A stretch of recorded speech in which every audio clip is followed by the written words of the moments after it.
Hello বন্ধুরা, চলে এসেছি নারায়ণী কিচেনের রোজকার মতো রেসিপি নিয়ে। আজকে হবে মাছের কোপ্তা কারি। দেখতে থাকুন। ধরে নিয়েছি, কড়াই আমি একটু জল দিয়ে কড়াইটা বসিয়ে দেবো। বসিয়ে দিয়েছি, এগুলো মাছগুলো ভাজতে দেবো। এটা কিন্তু কাতলা মাছ আছে। মাছগুলো সেদ্ধ হয়ে গেছে, এবার তুলে নেবো। মাছটা সেদ্ধ করে আমি কাঁটাগুলো ছাড়িয়ে নিয়েছি। আর এখানে নিয়েছি আমি 1.5 আলু। এবার আমি এর সঙ্গে মেখে নেবো। দিয়ে দেবো পেঁয়াজ কুচনো, লঙ্কা কুচনো। মাছটা সেদ্ধ করে আমি কাঁটাগুলো বার করে নিয়েছি।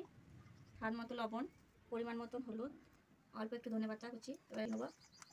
তেল বসিয়ে দিয়েছি, তেলটা গরম হয়ে গেছে। আর এগুলো সব আমি মেখে নিয়েছি। এবার আমি সেভ করে আমি ভেজে নেবো। কোপ্তাগুলো ভাজা হয়ে গেছে, এবার আমি তুলে নেবো। গরম হয়ে গেছে, পেঁয়াজগুলো ভেজে নেবো। ভাজা হয়ে গেছে, কুচানো টমেটো দিয়ে দেবো। স্বাদ মতো দেবো লবণ, পরিমাণ মতো হলুদ, তাটা দিয়ে দেবো জিরে গুঁড়ো, আদা, লঙ্কার গুঁড়ো।